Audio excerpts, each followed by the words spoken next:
Kasama nating magluluto ngayon si Gasabel Gas. Kung gusto niyo ng mura at masarap na ulam, eto na yon.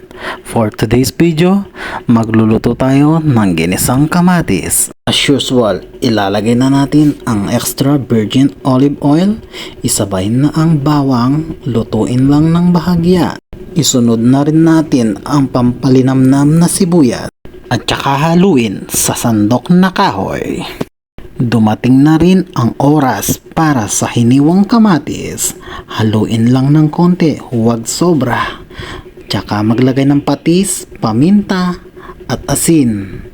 Takpan lang ito hanggang sa lumambot ang kamatis. Sa puntong ito, ilagay na ang 2 itlog na binati sa pinggan na puti gamit ang sandok na kahoy. Tsaka hibuhos sa nilulutong kamatis na nasa kawali sa harapan mo. Takpan lang ng sandali gamit ang takip hanggang maluto yung itlog na nilagay. Tsaka aluin yung binati mong itlog. Tapos ayan na walang takip at patuyuin pa ng kaunti. Sa puntong ito ay luto na ang ating ginisang kamatis. Masarap i-partner dito ay tuyo at chicharon.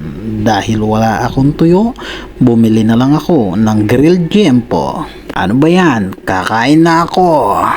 Nyama na ni Lisoy. Mitwag na naman yung kaldero ng linlin.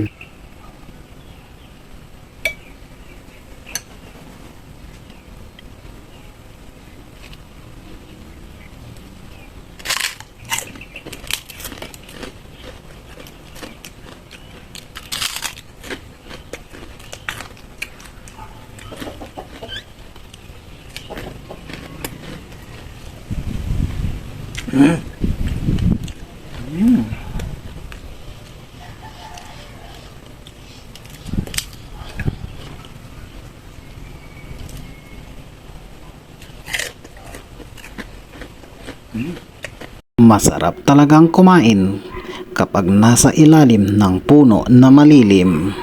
Tapos pinaliligiran ka pa ng mga humuhuning ibon.